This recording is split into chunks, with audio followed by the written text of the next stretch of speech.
Hi, my name is Gwen, and today we're talking about Zeno's paradox. So, I want you to imagine walking across a room, and it seems incredibly simple. And you put one foot in front of the other, and eventually you reach the other side. But over 2,400 years ago, a Greek philosopher named Zeno of Elea looked at this exact scenario and proved that mathematically, motion is completely impossible. Yay! So this is what we call the infinite division. And it's a sequence that data scientists and network engineers use for diminishing mathematical series to calculate signal decay and the absolute limits of recursive data compression.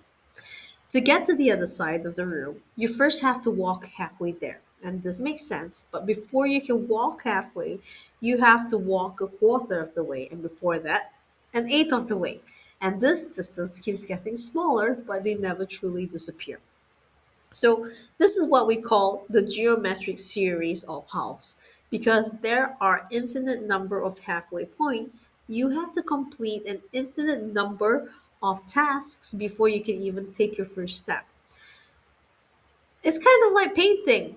Yeah, so mathematically speaking, the universe is asking you to count to infinity before it lets you move an inch. And modern computer scientists use this exact infinite summation logic to calculate the absolute limits of recursive algorithms. So that's called the illusion of motion or Zeno's limit, which is the formula below. Modern theoretical physicists use this exact calculus formulation to prove that infinite bounds can physically collapse into a finite, measurable reality. Therefore, Zeno concluded that you can never start moving, and if you are already moving, you can never really arrive. So every step you take is an illusion masking a terrifying infinite sequence that your brain simply refuses to process. And so you are completely paralyzed by the infinite fractions of space. So this is the fundamental definition of the derivative, the calculus solution. So it took humanity 2,000 years to solve this paradox. And Isaac Newton, as well as Gottfried Wilhelm Leibniz, had to literally invent calculus just to explain how you can never walk across a room. And they proved that an infinite sum of shrinking fractions can actually equal a finite number. And they built a mathematical bridge over the abyss.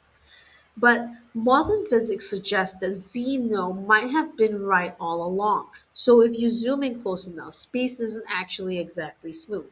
It's quantized, and the smallest possible measurement in the universe is the Planck length. And below, the Planck length equation, fabulous. But you guys all know the symbols now, so it's great. At this scale, the very fabric of space loses its meaning. You literally cannot divide distance by any further, and so quantum physicists use this formula to define the absolute pixel resolution of the universe, where gravity and quantum mechanics violently collide. So we'll take a look at the broken grid or the discrete space-time interval. The quantum gravity researchers use this specific mathematical model to theorize that the universe operates on a rigid, pixelated grid rather than a smooth continuum. So, if space is quantized, you aren't actually moving smoothly through it. You are actually teleporting from one pixel of reality to the next like a character in a video game, running at a microscopic frame rate. Reality is just a series of static, frozen frames.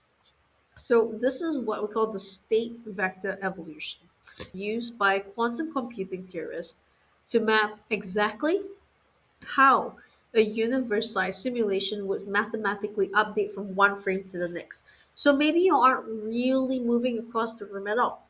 Maybe the universe is just rendering your position slightly further ahead, frame by frame, across an infinite jagged grid.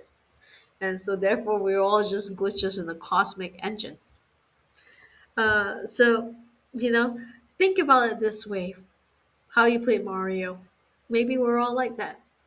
But thanks for watching anyway. The next episode in the series is The Shape of the Universe, where we'll discover that the straight lines you've been walking over your entire life might actually be circles. See you there.